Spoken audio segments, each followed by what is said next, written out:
अस्सलामुअलैकुम जी। कैसे हैं आप सब? ठीक ठाक हैं? मैं उम्मीद करता हूं कि आप सबकी सेहत और ज़िंदगी ठीक ठाक चल रही होगी। आज की इस वीडियो के अंदर हम रिव्यू एक्सरसाइज 5 का क्वेश्चन नंबर 2 और 3 इन दो क्वेश्चंस का सॉल्यूशन डिस्कस करेंगे। तो चलिए शुरू करते हैं। अब क्वेश्चन नंबर 2 के अंदर एक्सरसाइज 5.1 वाला काम करना है। एक लीनियर इक्वेशन हमें दी जाएगी, ठीक है जी। तो उसको हमने सॉल्व करना है, उसमें से x की वैल्यू निकालनी है, ठीक है, और उस वैल्यू को रियल लाइन पे रिप्रेजेंट करना है। अब क्वेश्चन नंबर 2 का पहला पार्ट देखें। इसके अंदर जो वैल्यू हमें दी गई वो है x + 5/3 is equals to 1 - x। तो देखें 3 जो है वो इधर डिवाइड हो रहा है, दूसरी तरफ जाके ये हो जाएगा मल्टीप्लाई। तो 3 × 1 = 3 और 3 को x से मल्टीप्लाई करवाएंगे तो ये बन जाएगा -3x, ठीक है जी। अब x वाली वैल्यूज़ को एक तरफ करें और विदाउट x वाली वैल्यूज़ दूसरी तरफ हो जाएंगी, ठीक है जी। 3x + x हो जाएगा 4x, -5 + 3 हो जाएगा 2 माइनस का 4 उधर मल्टीप्लाई इधर आके डिवाइड।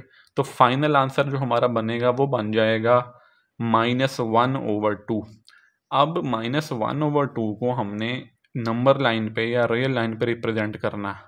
तो वो कुछ इस तरीके से करेंगे। रियल लाइन ड्रा करेंगे, ठीक है जी, दोनों तरफ एरो लगा देंगे। सेंटर में हो जाएगा 0, 0 से सीधे हाथ की तरफ राइट हैंड साइड पे सारी वैल्यूज़ हमेशा पॉजिटिव की, और 0 से लेफ्ट हैंड साइड पे उल्टे हाथ की तरफ उसकी x की सारी वैल्यूज़ हमेशा माइनस की। तो हमारी जो वैल्यू आई वो क्या आई, -1/2। और -1/2 जो है वो लाई करता है इन बिटवीन 0 एंड -1, ठीक है जी। ये -1/2 एक्चुअली में इक्वल होता है 0.5 के। तो माइनस का 0.5 लाई करेगा इन बिटवीन 0 और -1। तो यहाँ पे पॉइंट से उसको रिप्रेजेंट कर देंगे और ये आपका फाइनल आंसर हो जाएगा जी। नेक्स्ट है जी हमारे पास क्वेश्चन नंबर 2 का सेकंड पार्ट। अब इस सेकंड पार्ट के अंदर जो वैल्यू हमें दी गई वो है 2x + 1/3 + 1/2 is equals to 1 - x - 1/3। तो हमने क्रॉस मल्टीप्लिकेशन करवा के सबसे पहले तो दोनों तरफ एलसीएम ले लेना। 2 को इधर मल्टीप्लाई करवा के ये लिखेंगे, 3 को 1 से मल्टीप्लाई करवा के ये लिखा, और डिनोमिनेटर में इन दोनों को मल्टीप्लाई करवा लेंगे, ठीक है जी। जिस तरह ये एलसीएम लिया बिल्कुल उसी तरह इधर क्रॉस मल्टीप्लाई करवाएंगे। 3 × 1 = 3 आ जाएगा। इस 1 के डिनोमिनेटर में कुछ नहीं है, तो जिसके डिनोमिनेटर में कुछ ना हो वहाँ पे 1 होता है। 1 को इससे मल्टीप्लाई करवा के ये लिखा, माइनस का साइन है तो ब्रैकेट डाल ली, और डिनोमिनेटर में 3 × 1 = 3 आ गया, ठीक है जी। अब नेक्स्ट 2 को अंदर मल्टीप्लाई करवाया, ये हो गया 4x + 2, और 3 एज इट इज़ आ गया। इधर माइनस के साइन को अंदर मल्टीप्लाई करवा दिया, तो ये बन गया माइनस का x और +1। अब 4x एज इट इज़, 3 और 2 5 हो गए, डिनोमिनेटर में 6 है, इधर 3 + 1 ये 4 हो गया, -x एज इट इज़। अब इस स्टेप के बाद नेक्स्ट फिर दोबारा क्रॉस मल्टीप्लिकेशन करवाई जी। 3 को मल्टीप्लाई करवाया इधर और 6 को मल्टीप्लाई करवाया इधर। तो जब 3 को इधर मल्टीप्लाई करवाया तो ये बन गया 3 × 4x + 5, और जब 6 को दूसरी तरफ मल्टीप्लाई करवाया तो ये बन गया 6 × 4 - x। अब इनको मल्टीप्लाई करवा लेंगे जी, ये हो जाएगा 12x प्लस का 15 इक्वल्स टू 24 - 6x, ठीक है जी। अच्छा, x वाली जितनी वैल्यूज़ हैं, एक ये और एक ये, इनको इकट्ठा कर लिया, और विदाउट x जितनी भी वैल्यूज़ हैं उनको इकट्ठा कर लिया। तो फाइनल आंसर जो हमें मिला वो मिला x इज इक्वल्स टू 1/2। अब 1/2 को हमने रियल लाइन पे रिप्रेजेंट करना है, तो बिल्कुल वैसे ही एक रियल लाइन बना लेनी है, ठीक है जी। सेंटर में ओरिजिन आ जाएगा, 0 कहते होते हैं उसको, उसके राइट हैंड साइड पे सारी पॉजिटिव की वैल्यूज़ और लेफ्ट हैंड साइड पे एक्स की सारी वैल्यूज़ आ जाएंगी माइनस वाली।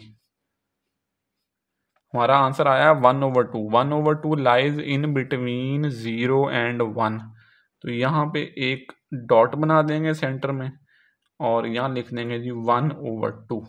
ठीक है जी, तो ये हमारा सेकंड पार्ट का फाइनल सॉल्यूशन है जी। अब नेक्स्ट है जी हमारे पास पार्ट नंबर 3। इसके अंदर अब लीनियर इनइक्वालिटी आ गई। ठीक है जी, लेस देन का साइन आ गया तो कोई प्रॉब्लम नहीं है, इसको भी वैसे ही सॉल्व कर लेंगे। एक्स वाली सारी वैल्यूज़ को एक तरफ रख लेंगे और विदाउट एक्स वाली सारी वैल्यूज़ को दूसरी तरफ ले जाके सिंप्लीफाई कर लेंगे। 7 इधर प्लस का है, दूसरी तरफ जाके माइनस हो जाएगा। 16 में से 7 को माइनस करेंगे तो 9 आ जाएगा। 3 इधर मल्टीप्लाई है, दूसरी तरफ जाके डिवाइड हो जाएगा। तो फाइनल आंसर बना x जो है वो लेस देन आ जाएगा किससे, 3 से। अब इसको हमने अपनी रियल लाइन पे रिप्रेजेंट करना तो कोई प्रॉब्लम नहीं जी, एक लाइन खींच लेंगे, सेंटर में लिख देंगे 0, राइट हैंड साइड पे सारी पॉजिटिव की वैल्यूज़ और लेफ्ट हैंड साइड पे सारी वैल्यूज़ आ जाएंगी नेगेटिव की। ठीक है जी, अब 3 से लाइन खींचेंगे बैकवर्ड, क्यों, क्योंकि x जो है वो छोटा है उससे 3 से। ठीक है जी, तो 3 से पीछे की तरफ एरो खींच देंगे, ये बन जाएगा आपका फाइनल आंसर। एक बात का ख्याल रखना है, इन केस अगर यहाँ लेस देन और इक्वल्स टू का साइन भी होता, यहाँ पे नीचे ये वाला साइन भी चल रहा होता, लेस देन और इक्वल्स टू, लेस देन और इक्वल्स टू। ठीक है जी, इधर भी लेस देन और इक्वल्स टू का सिंबल होता तो उस केस के अंदर हमने इस सर्कल को अंदर से फिल भी करना था। ये इंपॉर्टेंट पॉइंट है, इसको याद रखिएगा। बच्चे अक्सर गलती कर देते हैं, वो नोट नहीं करते कि जब इक्वल्स टू का सिंबल आए, स्टेटमेंट को गौर से देख लेना है तसल्ली के साथ, जल्दी नहीं करनी क्वेश्चन सॉल्व करते हुए। जब इक्वल्स टू का सिंबल आए तो इस सर्कल को अंदर से फिल लाजमी करना है। ठीक है जी, इसको एम्प्टी नहीं छोड़ना तब।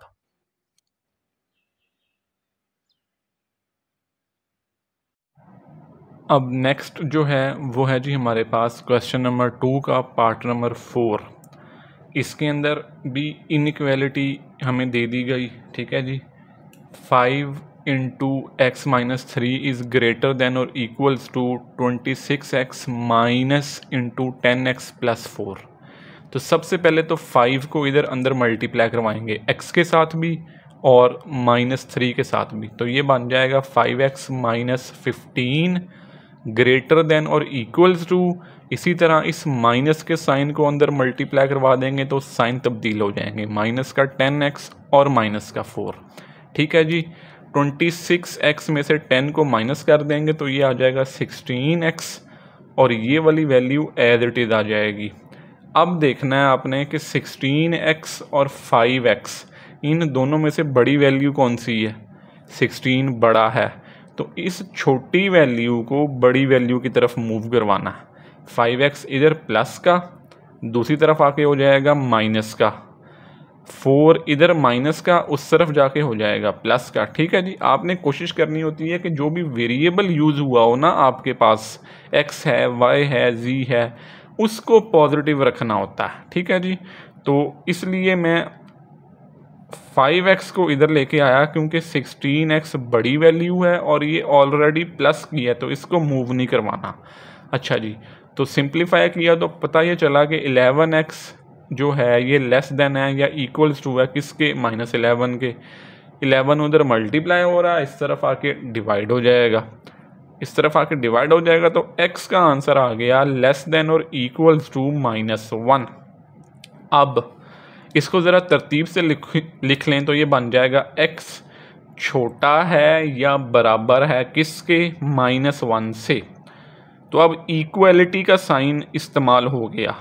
जब इक्वलिटी का साइन इस्तेमाल हो गया तो मैंने आपको बताया था कि आपने अपने सर्कल को अंदर से फिल लाजमी करना है, इसको खाली नहीं छोड़ना। ठीक है जी, और -1 से बैक साइड की तरफ एरो हेड लगा के तो ये बन जाएगा आपका final answer of part number 4। ठीक है जी। अब नेक्स्ट इसके बाद हमने स्टार्ट करना है क्वेश्चन नंबर 3। अच्छा जी, अब नेक्स्ट है हमारे पास क्वेश्चन नंबर 3, रिव्यू एक्सरसाइज 5 का।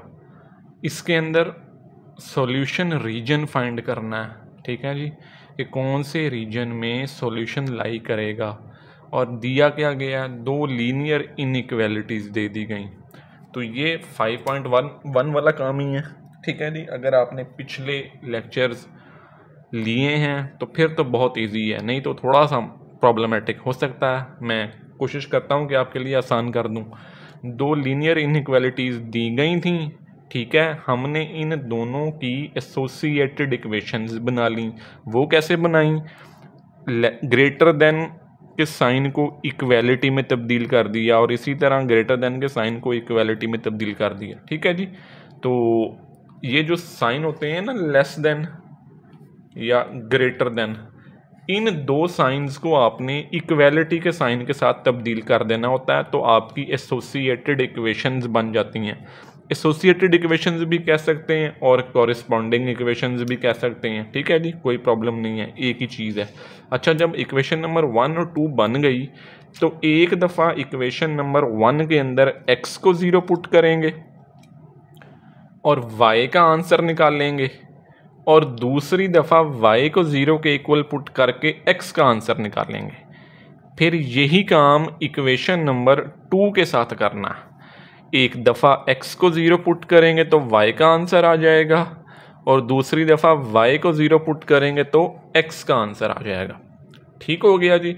अब जब ये आंसर्स आपने निकाल लिए तो हमारे पास 4 आ जाएंगे ऑर्डर्ड पेयर्स। पहला ऑर्डर्ड पेयर बनेगा 0 - 3, सेकंड बन जाएगा 4 और 0, थर्ड बनेगा 0 और 1.5, और चौथा पॉइंट बन जाएगा 1 और 0, ठीक है जी। अब जब ये 4 पॉइंट्स आ गए, ऑर्डर्ड पेयर्स आ गए, तो इसके बाद हम करते होते थे अपना टेस्ट, ठीक है जी। Test for first inequality and test for second inequality, वो अब मैं नहीं करूँगा, अब आपने खुद करना है, रफ पे करना है, अपने माइंड में कर लें या कैलकुलेटर का इस्तेमाल कर लें। कैसे करेंगे, पहली इनइक्वालिटी के अंदर x को भी 0 पुट करेंगे, y को भी 0 पुट करेंगे, तो आंसर हमारा आ जाएगा 0 -0 लेस देन और इक्वल्स टू 12। तो फाइनल आंसर जो बनेगा वो बनेगा 0 छोटा है 12 से। तो पहली स्टेटमेंट जो हमारी है वो ट्रू आ जाएगी। अब आपने याद रखना, पहली स्टेटमेंट क्या आ जाएगी, ट्रू। अब ना एक बात मैं थोड़ा बताना भूल गया कि सबसे पहले तो हम इन दो पॉइंट्स का इस्तेमाल करते हुए अपनी लाइन ड्रॉ करते हैं। y की वैल्यू -3 वो इधर लाई करेगी, 0 और -3 वाला पॉइंट ये बनेगा, और x की वैल्यू 4 और 0 वो वाला पॉइंट ये बनेगा, 4 और 0। अब हमने इन दोनों पॉइंट्स को ज्वाइन करना, तो ये बन जाएगा जी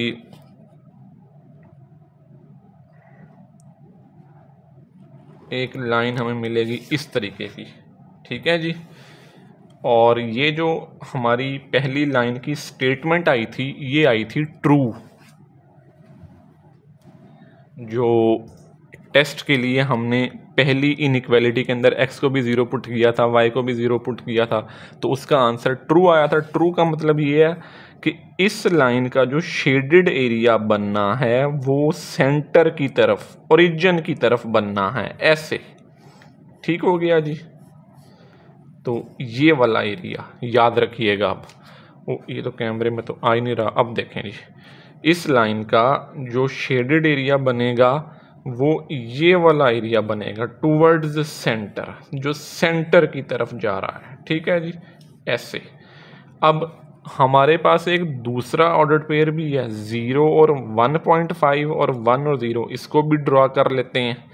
इसको ड्रॉ करेंगे तो 0 1.5 जो है वो लाई करेगा इधर 1 और 2 के दरमियान में, 0 और 1.5, और दूसरा 1 और 0 वाला लाई करेगा इधर 1 और 0, ठीक है जी। तो इन दोनों को भी ड्रॉ कर लेंगे, एक ये वाला है और एक ये वाला है, ये इसके भी दोनों तरफ एरो हेड लगा देंगे। ठीक है जी। अब जब ये आ गया तो अब सेकंड लाइन के लिए इनइक्वालिटी वाला टेस्ट करते हैं। एक्स को भी ज़ीरो पुट करेंगे, वाई को भी ज़ीरो पुट करेंगे, तो पता ये चला कि ज़ीरो जो है वो बड़ा है 3 से। अब इसकी बात तो गलत है, ज़ीरो जो है वो बड़ा है 3 से, तो ये फॉल्स है। तो इसके फॉल्स होने का मतलब ये है कि इसका जो शेडेड एरिया होगा वो अवे फ्रॉम ओरिजिन होगा। ठीक है जी, वो ओरिजिन से दूर होगा। दूसरी लाइन ये है और इसका जो शेडेड एरिया वो ओरिजिन से दूर दूसरी तरफ बनेगा। तो अब आप लोगों ने ये फैसला करना है कि इन दोनों लाइंस का कॉमन शेडेड एरिया कौन सा है। इस लाइन का कॉमन शेडेड एरिया ये वाला सारा पोर्शन था। ठीक है, क्योंकि इसने सेंटर की तरफ जाना था। और इस लाइन का कॉमन एरिया इस लाइन का शेडेड एरिया जो है वो away from the centre, centre से दूर। तो ये है वो एरिया दोनों लाइंस का जिसको हम शेड करेंगे इस तरीके से। ठीक है जी, तो ये बन जाएगा आपका क्वेश्चन नंबर 3 के फर्स्ट पार्ट का फाइनल आंसर। अच्छा जी, अब है हमारे पास क्वेश्चन नंबर 3 का सेकंड पार्ट। इसके अंदर भी दो लीनियर इनइक्वालिटीज़ हमें दे दी गई, हमने उनकी बनाई दो एसोसिएटेड इक्वेशंस। ठीक है जी, 2x plus y less than और इक्वल्स टू 4, लेस देन के साइन को इक्वालिटी में तब्दील किया और इधर भी x plus 2y less than 6, less than के साइन को इक्वालिटी में तब्दील किया। इक्वेशन नंबर 1 और 2 बन गई। फिर इक्वेशन नंबर 1 और 2 में एक दफ़ा x को 0 के इक्वल पुट किया, ऑर्डर्ड पेयर मिला। दूसरी दफ़ा y को 0 के इक्वल पुट किया, दूसरा ऑर्डर्ड पेयर मिल गया। फिर यही काम करना है इक्वेशन नंबर 2 के साथ। पहली दफ़ा x को 0 के इक्वल पुट किया तो ये बन गया 2y इक्वल्स टू 6, 2 उधर मल्टीप्लाई, इधर आके डिवाइड, तो ऑर्डर्ड पेयर जो मिला वो मिला 0 और 3 का। नेक्स्ट फिर y को 0 के इक्वल पुट किया, तो जब y को 0 के इक्वल पुट किया 0 इंटू 2, ये सारा कुछ 0 हो गया, पीछे बचा x इज इक्वल्स टू 6। तो ऑर्डर्ड पेयर जो बना वो बना 6 और 0 का। अब 4 ऑर्डर्ड पेयर्स आ गए हैं, तो अब हमने पहले इन दो ऑर्डर्ड पेयर्स को लाइन की फॉर्म में ड्रॉ करना है। y की वैल्यू 4 है और x की वैल्यू 2 है, तो y की वैल्यू जो 4 है वो यहाँ बनती है जी पॉजिटिव ये, और x की वैल्यू 2 जो है वो बनेगी ये। अब इन दोनों पॉइंट्स को ज्वाइन कर देना, दोनों तरफ एरो भी लगा देना है। ठीक है जी, और अब इसका टेस्ट करना है, इसका देखना है कि जो शेडेड एरिया बनेगा वो ओरिजिन की तरफ बनेगा या ओरिजिन से दूर बनेगा। तो उसके लिए पहली लीनियर इनइक्वालिटी में x और y को 0 पुट करेंगे। जब 0 पुट करेंगे तो पता ये चला कि 0 जो है वो छोटा है 4 से, तो ये स्टेटमेंट तो ट्रू है। ट्रू होने का मतलब ये है कि पहली लाइन का जो शेडेड एरिया बनेगा वो टूवर्ड्स ओरिजिन बनेगा, इधर नीचे की साइड पे ऐसे। ठीक है जी। अच्छा, अब दूसरे दो पॉइंट्स हमने ड्रॉ करने हैं 0 और 3। तो 0 और 3 जो है वो पहला पॉइंट तो उनका बनेगा ये 0 और 3 वाला, और दूसरा 6 और 0 वो आ जाएगा ये वाला। अब हमने इन दो पॉइंट्स को आपस में ज्वाइन करना है जी, तो ये बन जाएगा इस तरीके से लाइन, इसके भी दोनों तरफ एरो हेड्स लगा देने। ठीक है जी, तो अब वो जो टेस्ट है वो दूसरी लीनियर इनइक्वालिटी के लिए करना है।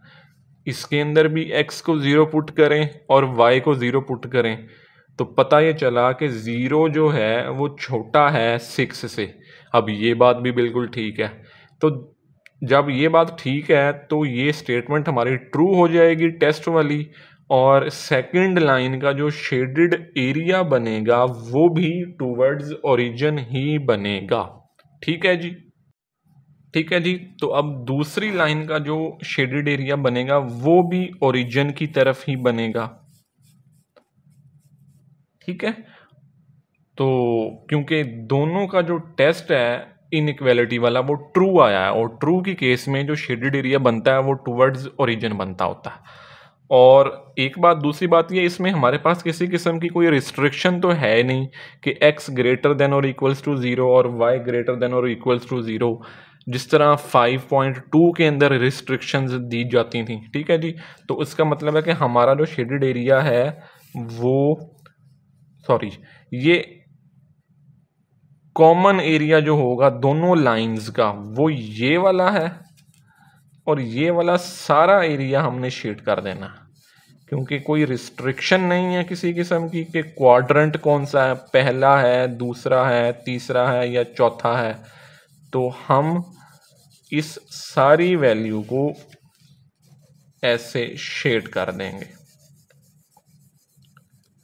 ठीक है जी, और ये बन जाएगा आपका final answer of this second part.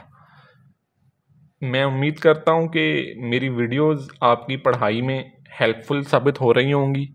Kindly मेरे चैनल को सब्सक्राइब ज़रूर कीजिएगा, और मेरी वीडियोस को 9th क्लास के बच्चों के साथ शेयर लाजमी कीजिएगा, क्योंकि ये बना तो मैं बेसिकली उन स्टूडेंट्स के लिए ही रहा हूँ। ठीक है जी, तो ज़्यादा से ज़्यादा लाइक और सब्सक्राइब कीजिएगा ताकि मुझे मोटिवेशन मिलती रहे, और मुझे मोटिवेशन मिलती रहेगी तो मैं आप लोगों के लिए और भी अच्छा कंटेंट बनाने की कोशिश करूँगा। आप लोगों से मिलते हैं अगली वीडियो में, तब तक के लिए अल्लाह हाफिज़।